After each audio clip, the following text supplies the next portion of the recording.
Hello, I hope I'm audible. Is my screen shared?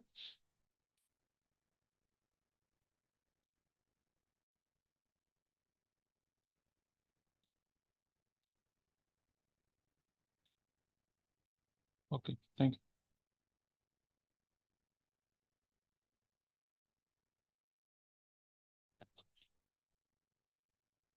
you. Yes, sir, you are audible.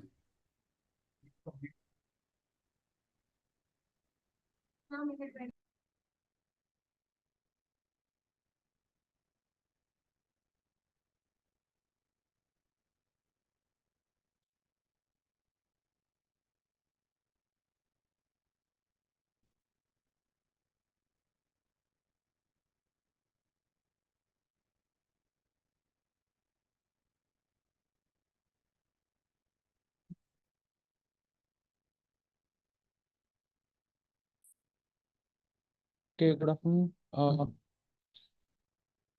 Dear learners, welcome to the last and the 12th session on the course Fundamental of C. The topic today that we are going to discuss is structures, storage, scope of variables, and file handling. So, and along with that, one more topic will be taught, that is strings. So the guidelines, as you all are aware, is to maintain discipline for smooth conduction of the interactive live session. All the learners are requested to type in their name with enrollment number and program name on the chat so as to mark their attendance. You can raise your questions after the completion of the session and avoid posting irrelevant questions on the chat. Okay.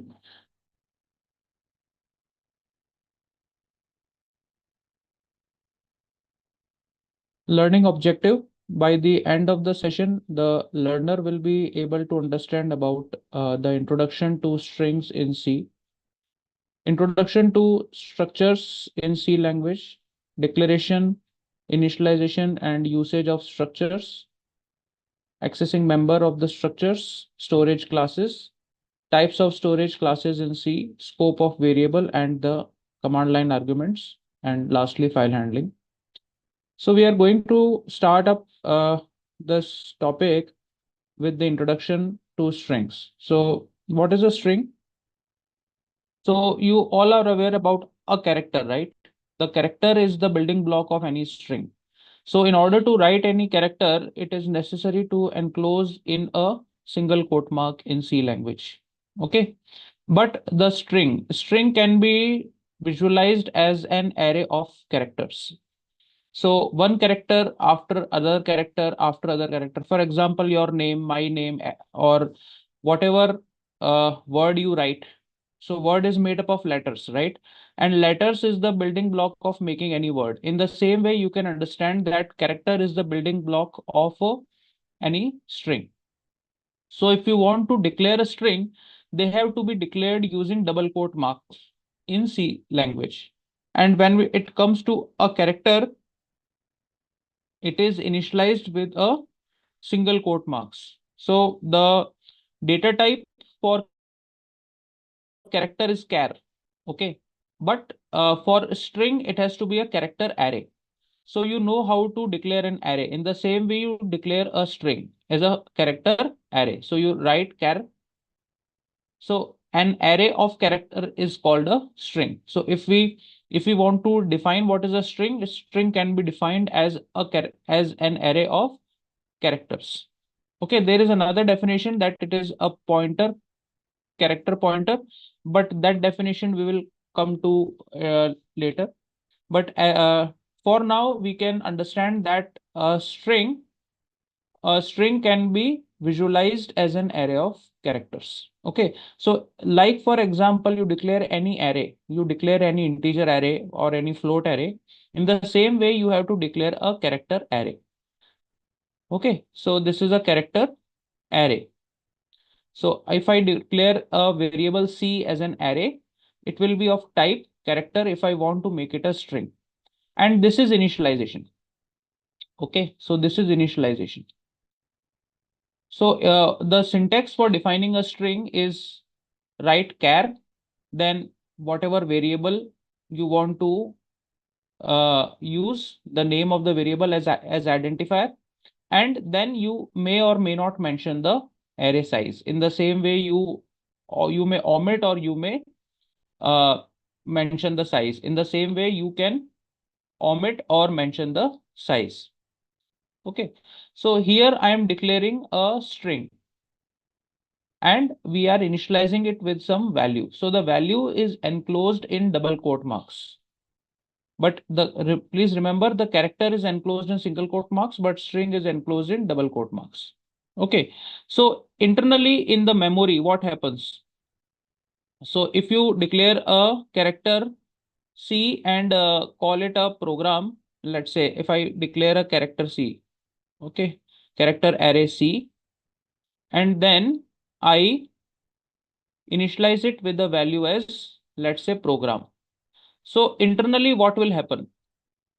So internally in the memory, you will get a contiguous memory allocation starting from the addresses 1000 to the last character. So 1000, at 1000, the character P will be stored and its index will be 0. Coming down to M, okay, the last character in program is 1006. But the most important part here is we have to ensure that this array terminates, means there has to be a last character. The last character will be a null character.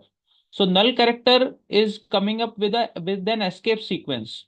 What are escape sequences? /n, /t, right, /r. I have already taught the escape sequences, and one of the escape sequences is /0. So /0 is called a null character. So at the end of every character array, this null character has to be put. Okay, so by default, the last element of the character array will be a null character. Okay, so null character is used to terminate the array or the string. So it is /0. It is not O. Some students confuse and write /O. It is not /O. It is /0. /0 means it is a null character. So null character is used to terminate the character array or the string. So by default, the total size of the character array is what? The number of characters plus 1. Why plus 1? Because an extra memory location has to be reserved for a null character. Okay, so size of this array is not 6. It is 6 plus 1. That is 7, because the last element of this character array will be a null character. Okay.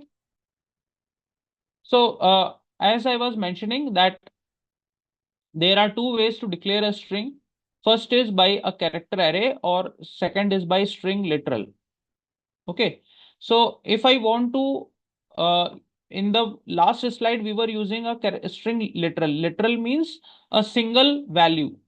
Okay. A single value which is enclosed in double quote marks. So this is called a literal.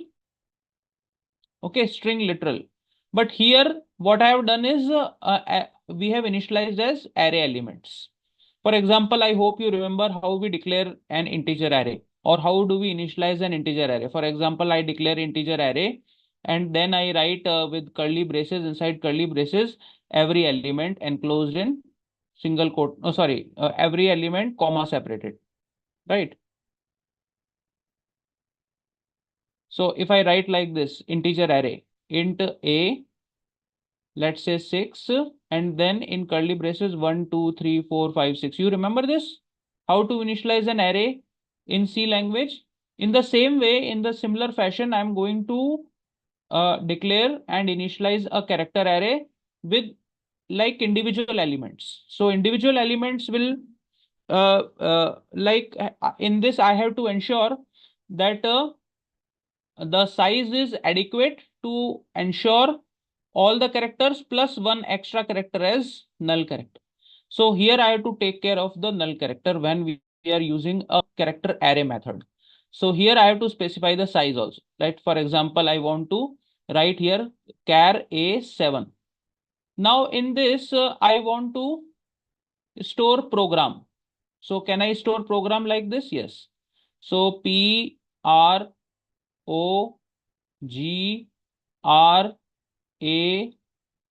So that makes your all 6 characters.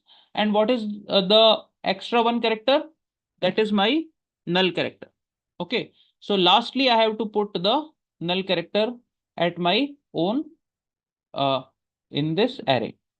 But when I'm going to use the string literal, I neither have to mention the size nor I have to take care of the extra null character. I can directly enclose my string in double quote marks.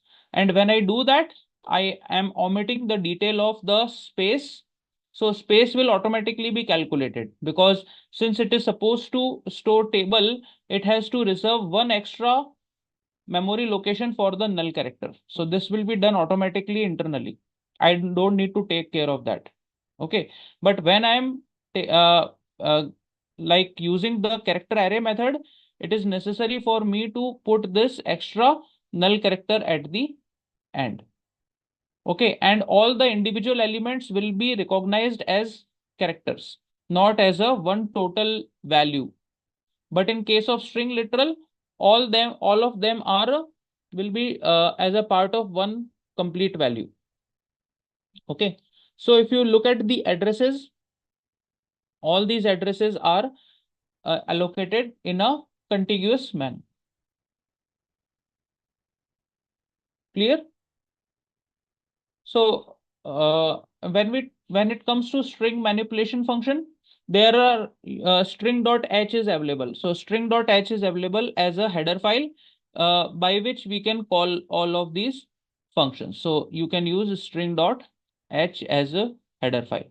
So in string.h, these all functions are predefined for string manipulation. For example, manipulation means whatever operation you want to perform on a string. Let's say I want to figure out the length of the string. I will have to pass the name of the variable of the string as an argument in strlen function. It will return the length of the string. Similarly, if I want to copy one string to another, then the destination followed by source means, let's say two variables. I want to copy the content, the value of one variable into another variable. Then where I have to copy that is destination variable. For example, I have to copy the content of A to B. So I will write here strcpy b comma a because b will be the destination and a will be the source. Okay. Now this is strcat. It is called concatenation. Like you add two numbers to make us to form a sum. But for the strings, you can do concatenation means putting one string after another string. For example, first name followed by last name. So if you have two variables, one is storing your first name and second is storing your last name, and you want to make a complete name, then you can use this strcat function. So first name followed by last name. So that's it's called concatenation or joining the two strings. Then we can compare. Compare means are these two strings same? Because see, strings are non-numerical values where you can use greater than less than sign. Two strings will be equal only if all the elements of these two strings are exactly equal. Then only they are termed as equal. If they are same, you will get a value as 0. But if you get a non-zero value, it means the string is not equal to each other. Then we have got a string reverse function. Let's say you want to reverse a string or return a string in lowercase or string in uppercase. So all these are inbuilt functions offered by string.h header file by which you can implement or manipulate your string. Now this program highlights the use of different string manipulation functions. For example, I have created a string str1. So I have created a string str1 and in this string I have two the value is John. Okay, and the second is Potter. Okay, so here what we are doing, so first string I have declared as John and second string is declared as Potter, is initialized as Potter, and the third string is empty. Okay, it does not contain any value. So it is a null string, means it does not contain any value because it is not initialized. This string is not initialized. It is empty. Okay, it is empty, right? So what we want to do is strcpy. So if I write strcpy st3 comma str1, what will happen? The content of string str1 will be copied into str3. So it means str3 will be having value as John.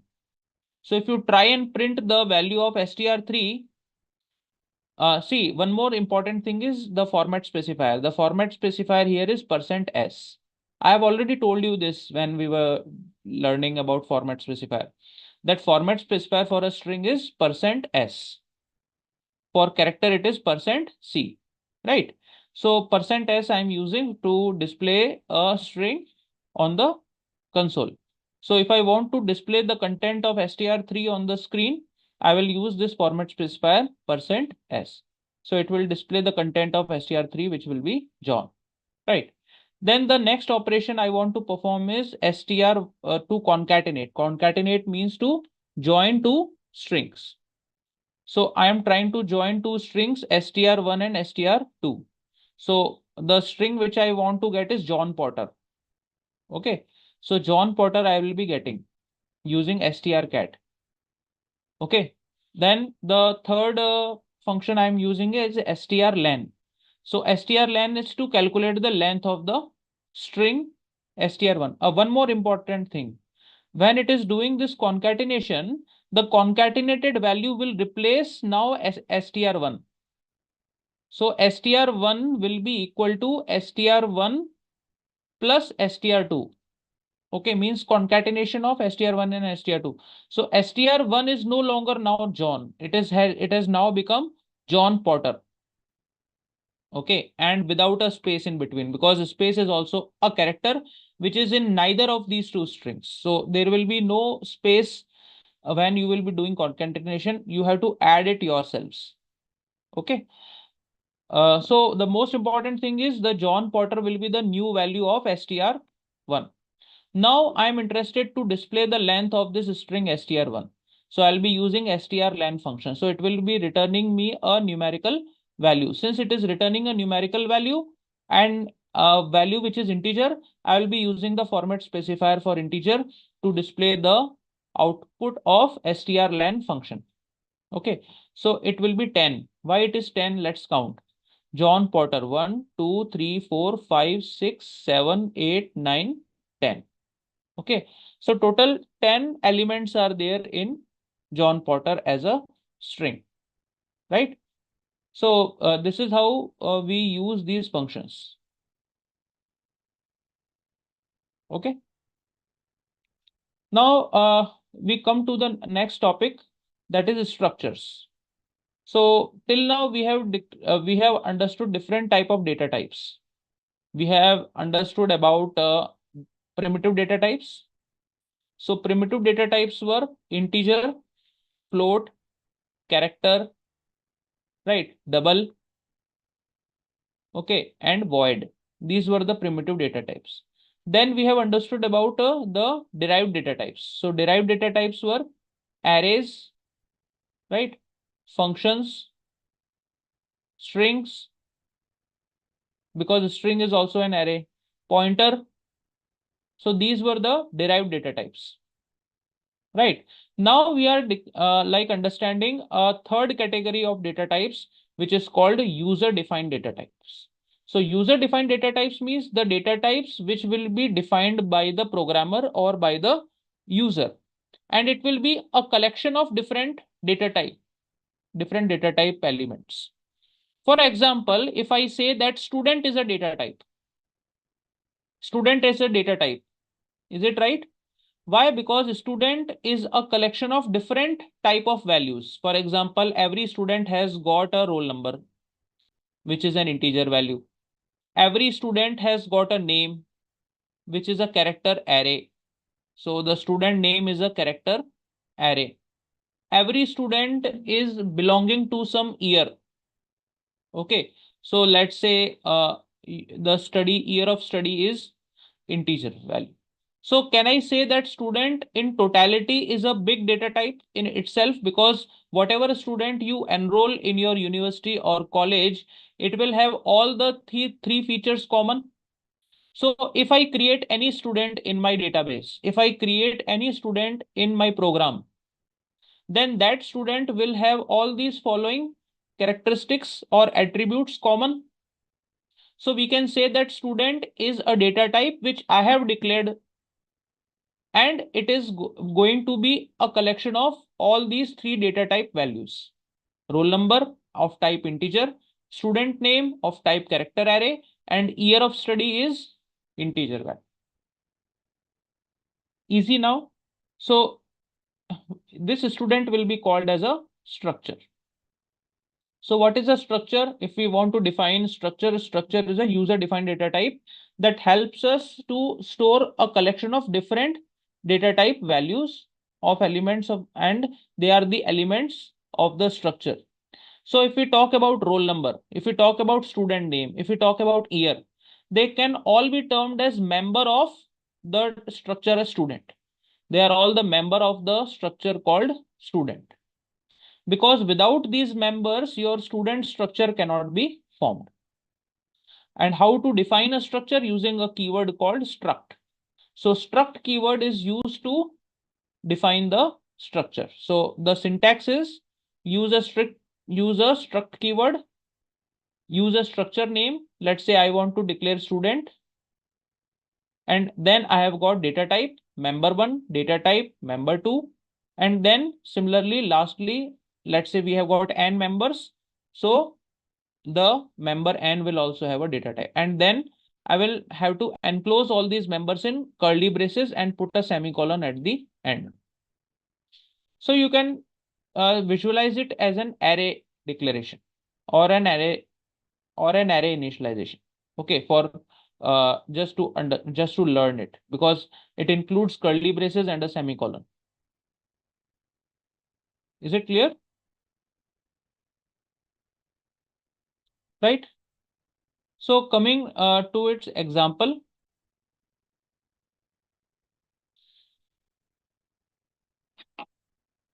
So here I have made an example of type employee. So how to define a structure? I'm using the keyword struct, and then I am writing the name of my structure, which is employee, and it has three members. First is ID, which is of type integer. The second is name array, character array name, and then salary as float.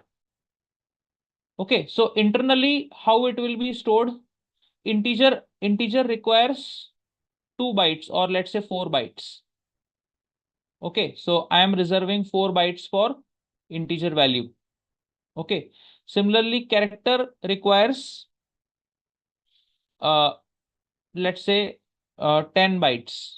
Okay, or character name, if I have character name as 20, then it will require 20 bytes. Okay, similarly for float, again, I will require 4 bytes. So if I want to identify that what is the total uh, size of this data structure, of this data type, then I have to add individual sizes to get the total size of this structure. So here I have declared an employee, integer ID, character name as 10, and float as salary. So ID requires, let's say, 4 bytes because it is integer. Float also requires 4 bytes, and character array of size 10 will require 10 bytes. So summing up, how many bytes are totally required for one value, one structure? The complete structure will be of 18 bytes.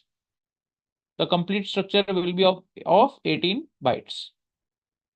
Okay, in some books you will find that integer is of size 2 bytes. So calculate accordingly. Okay. So this is how the total structure will be formed, by adding the sizes of their individual members. Okay. So how to initialize a structure? let's say I want to initialize a structure. So we will be using, first of all, we have to declare the structure. How to declare the structure? Using the struct keyword. So I have created written struct keyword. Then the name of the structure, that is employee, and then start putting curly braces. So curly braces, and then the first member. So the first member is ID, which is of type integer. Character array is second member of size 50, and then the third is salary, which is of type float, is the third member. And then we close the curly braces and put semicolon. Okay. So here I am showing two ways of declaring a structure variable. The first is simply I am declaring its members. The first is simply I am declaring its members. And the second way is I am declaring a variable of type structure. So here I have declared two variables, E1 and E2, at the time of defining the structure or declaring the structure. So while I was declaring a structure variable as employee, at the same moment, I have created two variables, E1 and E2. So what is E1? E1 is a variable of type employee. Okay. And E2 is also a variable of type employee. So both these variables we have created of which data type? Employee data type. So employee is itself now a user defined data type because it is a structure. So this is our user defined data type, and I have created two variables of type employee right at the time when I have defined my structure. So here I have not defined any variable of type employee. This is the first way. The second way is I have defined the type of variable. Now students ask which of these two approaches is good. It depends on your requirement. If you don't know how many variables you have to declare, let's say you have opened an organization and you only want 2 employees to work. So then for that you can mention it here. But if you have opened an organization and you don't know with how many employees you will be working, so let's leave it like that. We will declare the variables later on. So I have just declared the structure right now, but I have not given any information how many variables I want of type employee in the first way. Okay. Now, how to use the structure? How to access the member of the structure. So for how to access the member of the structure, again, there are two ways.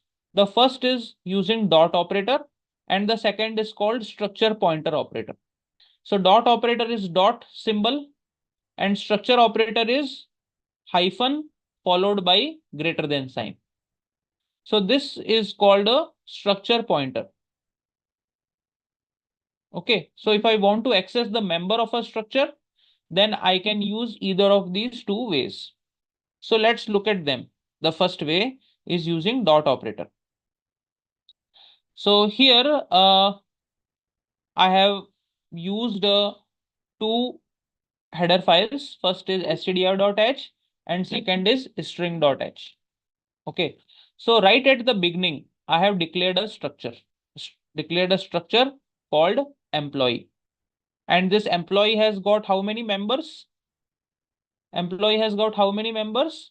2 members. First is ID, which is of type integer, and second is a character array called name of size 50. So these are the 2 members of the structure. And while I was declaring the structure, I have also declared a variable of type employee, that is E1. So E1 is what? E1 is a variable of type employee. Now, I want to store values for this employee. I want to give it an employee ID. So here I am accessing the member of this structure E1, and I am initializing it to a value called 101. So 101 is the employee ID of the first employee E1. So E1.id. So you have to keep in mind what is the data type of that member and accordingly do the initialization. So ID is integer, so I can directly use equal to sign. Okay. And then I am copying. I can also initialize it as a equal to sign E1.name. I can do that is equal to Shirish Nagar. I can do write like this, or you can use strcpy function. There is no problem in that. Then I want to print these two values on the screen. So for how will I print these two values on the screen? For that also I have to access the member of the structure. So the first member is of type integer. So that is why I have used %d. And the second member is of type string. That is why I have used %s. So I have printing the first employee's ID and the first employee's name respectively by using E1.id and E1.name. So it will print whatever values have been stored in the variable. Okay. Wherever we have used dot operator, we can use arrow operator like interchangeably. Okay. Till now, I hope things are clear to you about structure. So why do we use structures? We use structures to store information about a person, okay, or more than one person. So if I want to store information about one person, I can create different variables individually. But if I want to store information of more than one person, for that I have to create a data type as a person and then create as many persons of that data type. Okay. So it is more an object oriented approach. Now we have understood what is the structure. Now we come to the next topic, that is called storage class. What is a storage class? Storage class is to determine the visibility, in lifetime, initial value, and the memory location. So these are the four features of any storage class: visibility, lifetime, initial value, and memory location. So this is offered to storage classes are created for every function and every variable within a C program. Okay. Till now, we have used only automatic storage class because, or okay, automatic means I don't need to specify the keyword as auto. So auto is the keyword for automatic, extern is the keyword for external, static is the keyword for static storage class, and register is the keyword for register storage class. So all these keywords are being used respectively for all the storage classes in C language. So in C language, we have got four storage classes: automatic, external, static, and register. So we are going to learn each one of them one by one. First is called automatic storage class. So it is also known as auto storage class because we don't need to explicitly define it. Okay, so either I write int mount or I write auto int mount or month. Okay, both are same. So auto we can use only within functions or local variables. So when it comes to local variables, they are automatically of type auto. So allocation of memory for these variables occurs automatically during the runtime. So when the program starts executing, it automatically allocates the memory according to the uh, runtime of the program. Then what is the scope? Scope is block limited. Means what is a block? Block is defined by the curly braces. Block is defined by the curly braces. Right. So wherever we see curly braces, it is called a block, and whichever variables we have declared in this block are known as block level variables, and they are known as automatic variables. What is visibility? Visibility means they are only limited to the block. For example, you know about MLA, you know about CM, and you know about PM, right? So when it comes to an MLA, it is only a person which is limited to that particular area. His scope is not beyond that legislative assembly, that particular ward. Okay. But when it comes to state, the recognized person is CM. But when it comes to a nation, the recognized person is PM, right? So who has got a larger scope? PM has got the largest scope. CM has got a lesser scope than PM, and MLA has got a lesser scope than CM. Is it clear? So it means that it is more towards global, and this is more towards local. So local variable means the limitation or the accessibility of this variable is only limited to a particular block. Block means whatever is enclosed by a curly brace. And global means across program. So there are two types of variables, local variables and global variables. So global variables are used across programs. Local variable, their scope is only confined to that particular block. For example, function is a block. Okay, because the function definition is between curly braces. So function is also a block. So they are all automatic. Or switch case. Okay, that is also a block. Or loop, it's a block. Or if then statements, it is a block. So these are all local variables. They are all automatic. As soon as this execution is completed, they are collected in a garbage. They become garbage as soon as the block execution is completed. Okay, so that variable becomes free. So that location becomes free. Any other value can replace it as soon as the block gets executed. So it has got the very limited scope.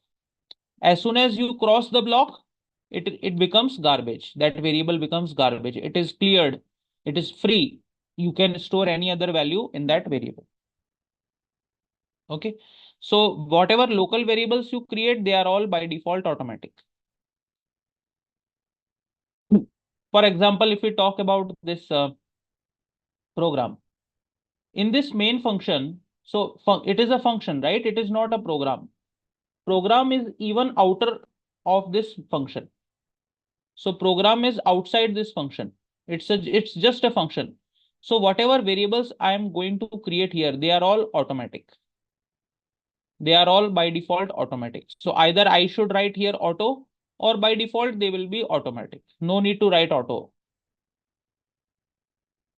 Okay. So here I am printing these values of automatic variables. So they will all be by default garbage values because they have not been initialized. There is no initialization. So if you don't initialize their values, they will all be printed as garbage values. Any random value will be printed. That is called a garbage value because you have not done any initializing. Okay. So let's understand it with another example. So here we have declared a variable int p. So int p, okay. So there is a variable called p and its value is 10. Okay. And then I have also declared another integer variable as I. Okay, another integer variable as I. So there are two variables. First is p, whose initial value is 10, and there is another variable called I, which has not been initialized yet. Both are of type integer. Now what I am doing here,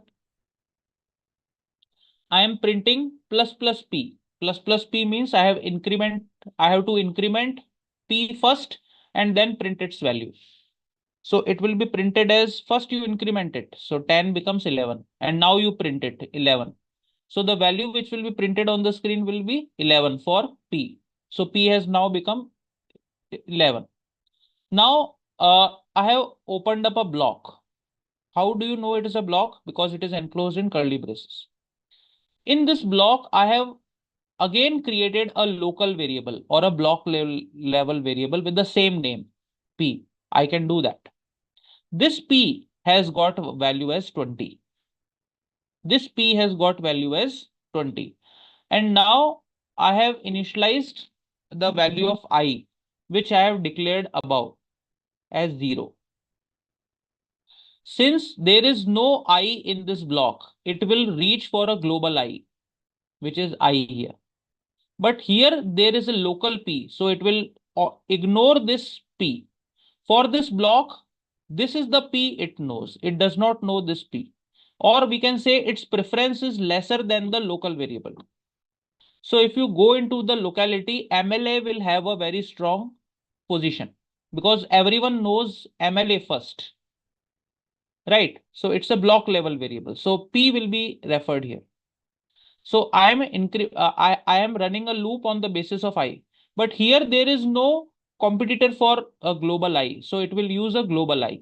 I will be initialized as 0 and this loop will run 3 times. So here I am printing P. Which P it will print? The block level P or the global P? Block level P it will print or global P it will print? Which P it will print? There are two P's in this program.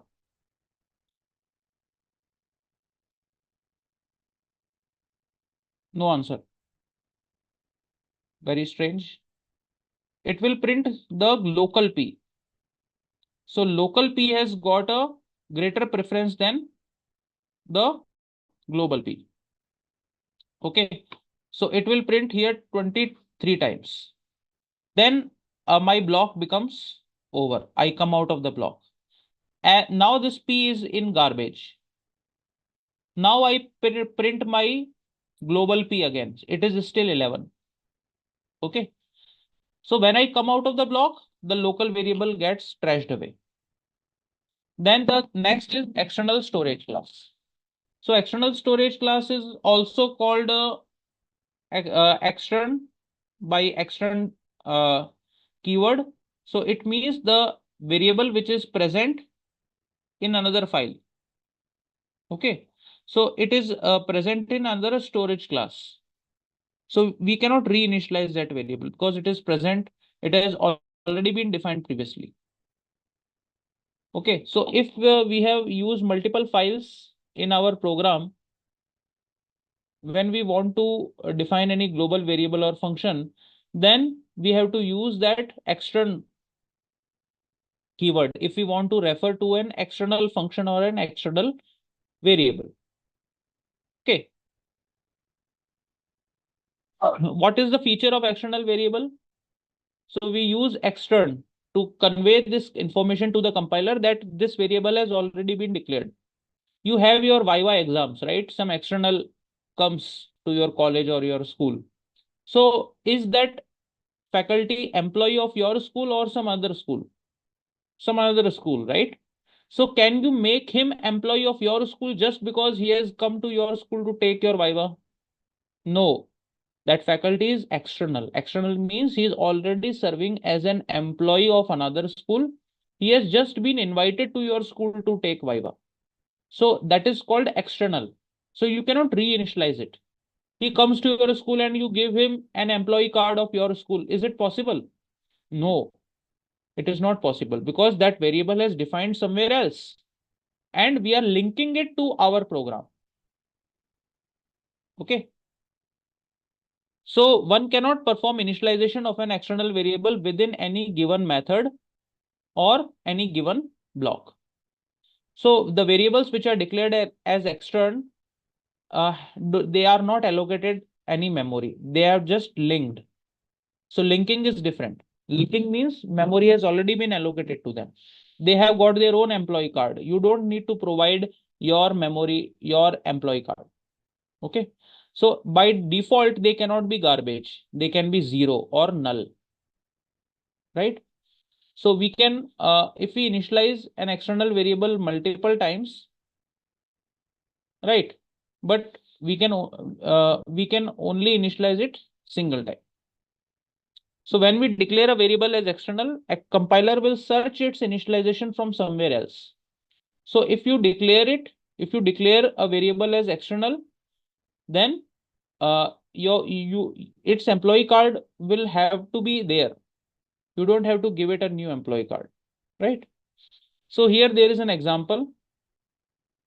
There are two variables. First is a global variable of the same file, this program, and this is extern A, which is which is defined globally. Okay, and if you print this value, if you print this A, so it will print the block level external variable. So output of this will be 0 and not garbage, because I am printing this external variable, not this A. Okay, so when I'm using a block, it will first see whether A variable has been declared here or not. A variable has been declared here, but it is an external variable, so I cannot give him a garbage value. It has to be a 0. So here there is another example. In the main function, I have declared an extern int x. So right in the beginning, the compiler will start searching if variable has got its definition externally. Okay, and print it. But where is this definition located? Here, outside the main function. So this will be treated externally. Okay. So this will be treated externally, and since this value is present 20, so this value will be printed as 20. So if this particular value has not been initialized, so it will look for an initialized value. So this is another example for extern. So here what we have done here,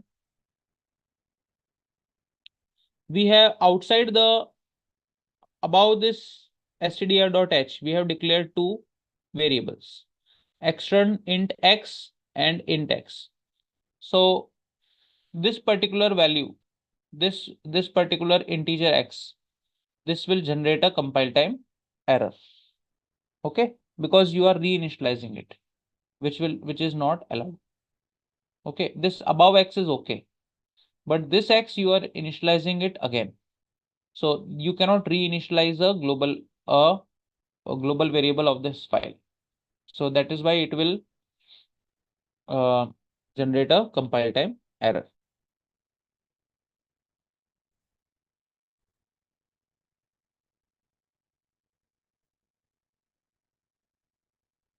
So coming to the third storage class, which is called static.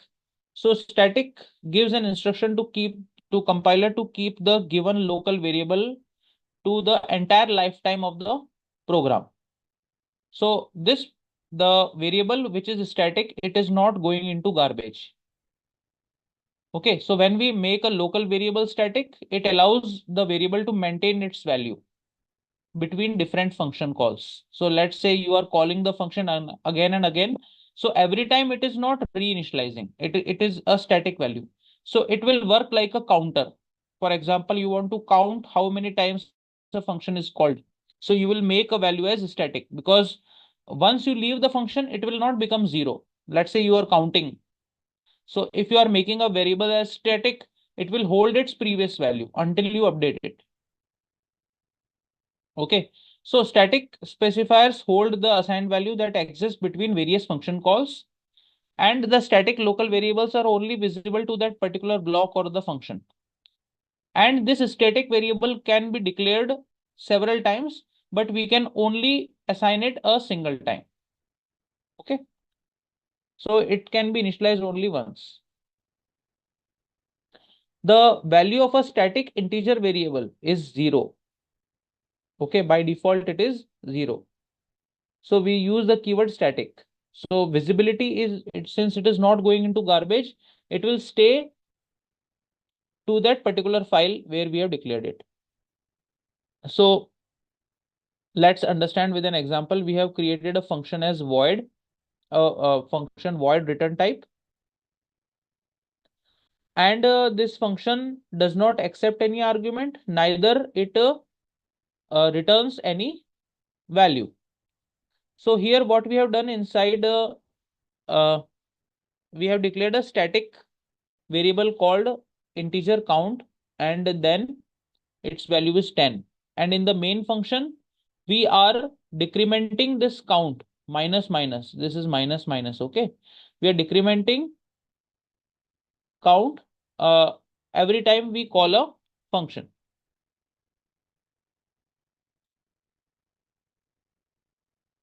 And in this function func, we have declared another static variable whose value is 10.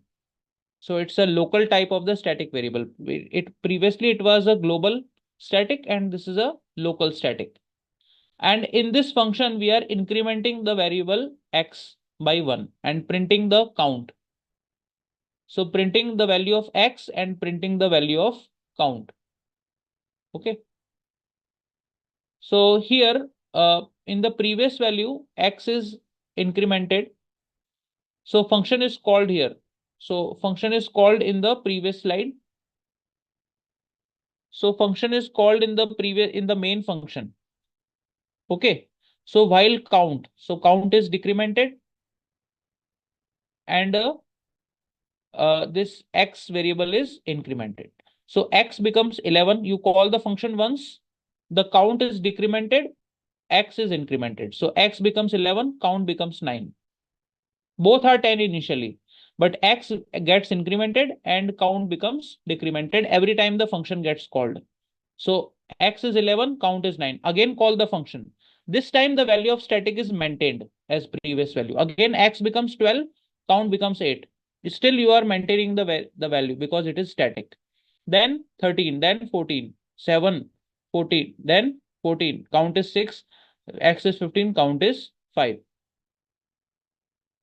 Right? So this is how you use the static function. The fourth storage class is called register storage class, which is not stored in RAM. Most of all the variables which you have declared so far are declared in RAM, but this is stored in CPU on chip memory. So we use the register type variables which require quick access. Okay. And if you talk about CPU communicating it with memory, it comes with a latency, means there is a time which is involved in accessing the memory by the CPU. If you want to reduce the time, you will make this variable available in the CPU or on-chip memory. So this is called register memory. Register means register CPU is made up of registers. So you have declared a variable right here on the CPU. So no time will be there. So the performance will be increased. But since the registers are less, only limited number of variables can be declared as register variables. And the drawback is you cannot use the unary operator because there is no memory location. It's a register variable. There is no memory involved. So you cannot use this address of operator on the register values. Okay, you cannot use them as pointers. So the variables which define as register have their own memory location. You cannot use the address of operator in case of register variables because no memory is involved in it. Then we cannot dereference it means and their default initial value is always be 0. So we use the register keyword for all the variables which are stored in CPU registers, and there is a limited capacity only. So only limited number of variables can be declared as register variables for faster access. Okay, and once we outrun this memory, we will stop declaring them as registers. So here there is an example. There is a variable register int x. So if we print its default value, it is by default as 0. So when we talk about scope of a variable, what is scope? Scope is a region where a variable is declared, defined, and used. Okay. Otherwise, variable gets automatically destroyed. So when it comes to local variables, it is position inside function or a block. When it comes of global variables, it is outside all the functions. And for function parameters, when you are defining a function. So there can be 3 ways or 3 places in which you declare a variable. Okay. So based upon that, you can have file scope. So file scope means you start at the beginning of the file and end of the file. Block scope means it is present inside a curly braces, that is called block. Function prototype means when you are defining or declaring a function, that is called function prototype. And function scope means within a function. The next topic now is command line arguments. So command line arguments means they are the values which are given after the name of the program. So when you are executing a program, at that time you want to give certain arguments, pass certain arguments. So those are known as runtime arguments or command line arguments. So there are two arrays which we have to store. First is argc and second is argv. So argc is the count or the number of command line arguments, and argv is the list of all those command line arguments. So normally when it comes to command line arguments, there are two arrays. First is argc and second is argv. So argc is the just a number. It's a count. It's a total. It's a number of arguments which you call as command line arguments. And the second is the character pointer. Character pointer means character. It is an array of pointers. Okay. So all these are argument vector. So this is called argv is called argument vector. It is an array of character pointers where you will point to all the arguments. So argc is just a variable. So let's say I want to declare two command line arguments. So I have to make argc value as 2. So these two values are one for argument and one for program name. So argv0, if we talk about two arguments, the first value is the name of the program and the second is your actual argument. So the properties are they are passed to the main function. Means when you are executing the program, the first function which gets executed is main function. So you pass the command line arguments directly to the main function. argc is a null pointer. argv0, the first argument is the name program, because at least for execution you have to mention the name of program, right? And argv1 is the first command line argument. So you start counting from 1 when it comes to command line argument, because 0 is reserved for name of program. Okay. So let's see an example here. In this main function, it is not empty now. It contains two values. First is argc and second is argv. So here I'm going to in this main function, I'm printing you have entered these number of arguments, and this is the list of arguments. So I am iterating over the argv using the iterator as argc. So it will start from 0 and it will go till argc, and then it will continuously print all the arguments passed to the main function of the program. Right. So this is how you can use the command line arguments. Last is file. So file is nothing but a collection of values or information where you store your data. So file can contain different type of data. So different operations are involved: opening, reading, writing, closing. So for opening a file, we use file pointer, which is initialized like file asterisk fp. For opening a file, we use command fopen, in which we mention the name of the file and the mode. So there are different modes. There are basically three modes: writing mode, reading mode, appending mode. So reading mode is R, writing mode is W, and appending mode is A. Appending means you are adding new contents. Reading means you are just opening the file for reading without doing any writing. And writing means overwriting any existing content. All the previous contents are deleted and you start rewriting all the contents. That is called writing. For closing, you just have to mention the name of the file pointer in fclose function. For input output, you can use different functions like fprintf, fscanf, getc, putc, getw, putw. These all functions you can use. So we come to the end of this course where we have understood about strings, structures, okay, storage classes, command line arguments, and file handling. So till now, if you are facing any difficulty or any questions, you can ask. in the chat box. I can ask some review questions. So tell me which keyword we use to declare structures.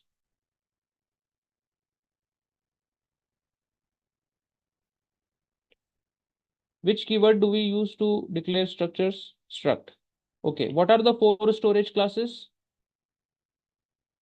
What are the 4 storage classes? Quickly tell.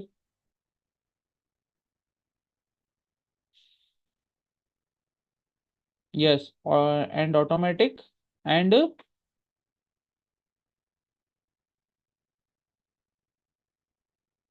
static and register.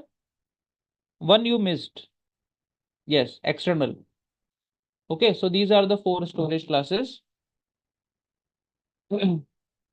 What is the use of storage class?